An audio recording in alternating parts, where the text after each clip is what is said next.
I'm delighted this evening to be with Aaron Yahaya.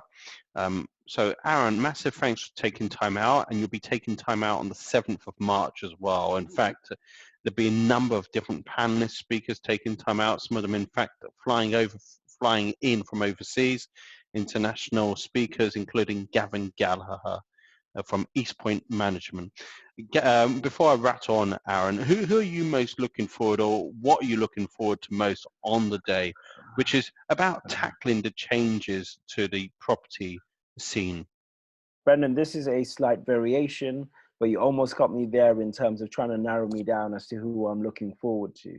Now, what I'm really looking forward to is the commercial sector has been one that has been a bit under the radar to a lot of people who do a lot of residential investing. Residential got a little bit sexy when we started going into HMOs, and then there are other sort of cash flow based strategies that have taken prominence, and things like the rent to rents, like the service accommodations, which have appeared sexier.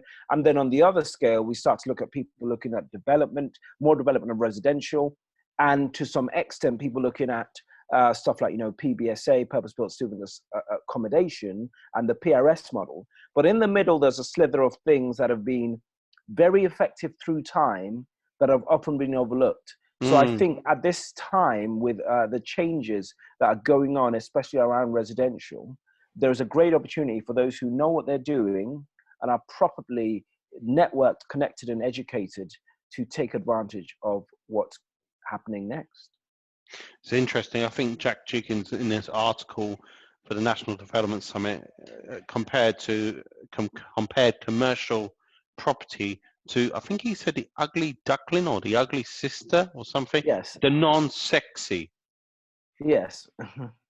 So it's not to say the event isn't sexy. It's all sexy, but there's a lot of substance as well. For me, what's sexy is the likes of co-working. I love co-working.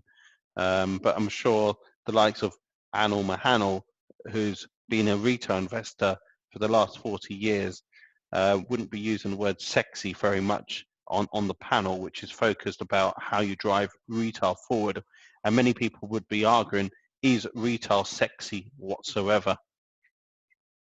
And you see, that's a really good point. So just looking through, I just want to have a quick run for people that are just joining us to just give them a bit of a flavor of what's going to be going on the commercial summit. We're going to be discussing the financing around it, the buying of it, the different types, retail, hotels, commercial co-working, offices, office parks, warehouses, mixed-use residential, hotels, apart hotels. It's a full house. We're talking about people from, ex-BNP Paribas. We're talking about our sponsors like, Silence Home. We're talking about the Lamington Group. We're talking about Melt Property. We're talking about Gavin Gallagher. It's a full day. Anything commercial will be discussed, as well as our panel conversation. Now, going back to your question about retail, I look out, and retail isn't dead, but retail is changing. So it's all about, in the future, looking at how these spaces are going to be used, and the mix and the types and the sizes that are going to be used for different businesses, and the tenure that's going to be used. But there will always be a demand for a certain kind of retail for the foreseeable future. And so these are some of the things that we'll be exploring on the 7th of March. So how do people get tickets, by the way, Brendan? It's very easy. Just go online, Bequin Events /Commercial Property Summit, and it would take you to the Eventbrite page. So it's as simple as that. Fantastic. So I look forward to seeing you on the day, Aaron. I know you're going to do a Q&A with Robert Godwin. You know Robert a lot better than I do. Yes. Comes from the Lamington Group. If people have never heard of the Lamington Group or Robert personally, who are they? Because you know Robert a little bit better. Yeah, I mean, better.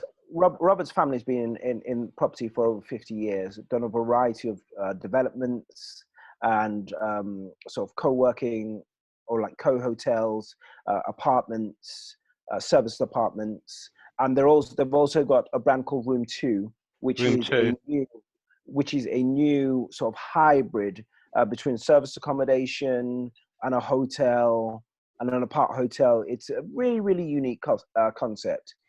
And like Jack Jiggins, he's got the flush of youth and the looks to follow too. So really looking forward, very switched on, not very much on this on the circuit, and very much a coup. He's been too busy buying sites and expanding nationally.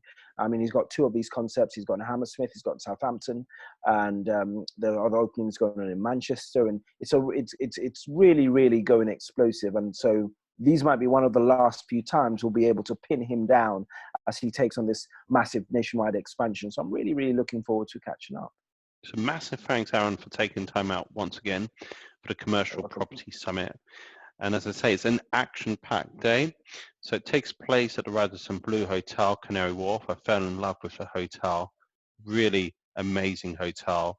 And I hope you don't just fall in love with the hotel, but fall in love with the event as well. So bequinevents.com/Commercial Property Summit.